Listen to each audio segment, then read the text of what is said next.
Hello friends, మొన్న కల్కి cinema ఓటీటీకి అయితే రావడం జరిగిందనమాట. అమెజాన్ ప్రైమ్లో చాలా మంది దానికి హైప్ లేదు. ఇటేమో మన బాయ్ ఏమో స్పీచ్ ఇవ్వడం జరిగింది అండ్ ఇంద్రా 4కి అయితే రిలీజ్ అవ్వడం జరిగింది. ఈ రెండింటి మధ్యన పడి మన కల్కి సినిమా ఓటీటీకి వచ్చిన సంగతి అందరూ మర్చిపోయారని చెప్పి మీమ్స్ అయి ఉండొచ్చు. ట్విట్టర్లో కొంతమంది అనడం అయితే నేనైతే చూసాను అనమాట. అలాంటిది ఏం లేదు.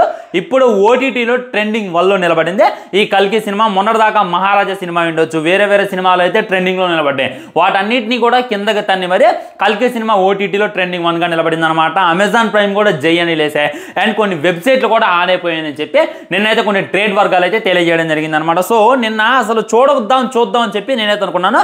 ఫ్యామిలీతో మళ్ళీ చూడాలనుకున్నాను, కానీ ఫ్యామిలీతో చూడలేకపోయా. నిన్న ల్యాప్టాప్లో పెట్టుకొని కల్కి సినిమా అయితే మొత్తం చూడడం జరిగింది అనమాట. మొత్తం ఫస్ట్ నుండి లాస్ట్ దాకా మన శ్రీకృష్ణ వారి ఎంట్రీ దగ్గర నుండి కర్ణ ఎంట్రీ దాకా మొత్తం చూసేటటువంటి ప్రయత్నం చేశా.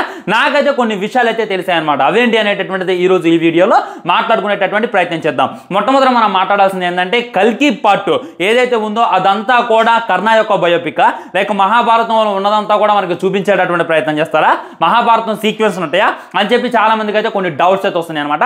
అలాంటిది ఏమీ ఉండదు. ఆల్రెడీ మన అశ్విన్ దత్ గారు చెప్పారనమాట. సినిమాకి సంబంధించిన ఆల్మోస్ట్ 50% షూటింగ్ అయితే అయిపోయింది, ఇంకా 50% బాకీ ఉంది. అది కూడా త్వరగా ఫినిష్ చేస్తా.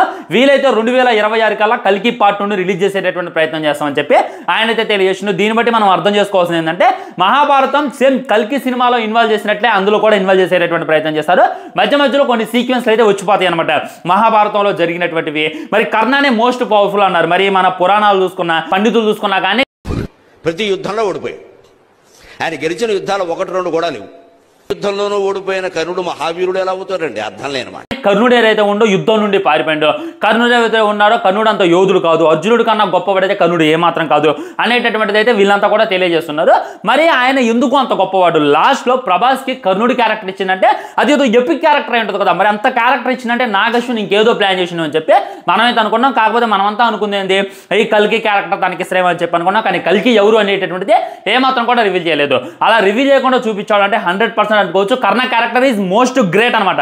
ఈ కల్కి పుట్టగానే కల్కి పార్ట్ 2 ఏదైతే ఉందో ఎండ్ అయిపోద్ది. అంటే మరి కల్కి పార్ట్ 3 ఉంటుందా అంటే దానికి కూడా మన నాగశ్విన్ చెప్పేసి ఇక పార్ట్ 3 పార్ట్ 4 2తోనే ఈ సినిమాని ఎండ్ చేసేటటువంటి చేస్తా అని చెప్పి ఆయన అయితే చెప్పడం జరిగింది. సో కర్ణ ఎందుకు అంత గొప్పవాడు అనేటటువంటి మహాభారతం సీక్వెన్స్ అయితే చూపించేటటువంటి ప్రయత్నం చేస్తారు. ఆ తర్వాత యాక్షన్ చచ్చిపోవడం అనమాట. కమల్ హాసన్ చూసుకున్నట్లయితే మోస్ట్ పవర్ఫుల్ గా ఉన్నాడు. ఆయన చంపడానికి ఇటు అమితాబ్ బచ్చన్ గారు అంటే అశ్వత్థామ దిగిరావడం జరిగింది, కర్ణుడు దిగిరావడం జరిగింది. సో అర్జునుడు బాణం ఉందంటే అర్జునుడు కూడా ఎక్కడో కూడా పుట్టి ఉంటాడు అనమాట. అర్జును వస్తాడు. ఇంకా చాలా మంది యోధులు అయితే మళ్ళీ పుట్టేటటువంటి అవకాశం ఉందన్నమాట. అది కాక దుల్కర్ సల్మాన్కి సరైనటువంటి క్యారెక్టర్ ఇవ్వలేదు అని చెప్పి మనం అంతా కూడా అనుకున్నాం. దుల్కర్ కూడా పార్ట్ 2లో ఒక ఎపిక్ క్యారెక్టర్ ఉంటుంది. అంటే పరశురాముడి క్యారెక్టర్ పెట్టేటటువంటి అవకాశం ఉందని చెప్పి నేనైతే అనుకున్నాను. మహాభారత మొత్తంలో పరశురాముడి క్యారెక్టర్ ఏదైతే ఉందో అది వేరే లెవెల్ ఉంటుంది అనమాట. ఆయన ఒక్క గొడ్డలతోనే దాదాపు 100 మందిని చంపేస్తాడు.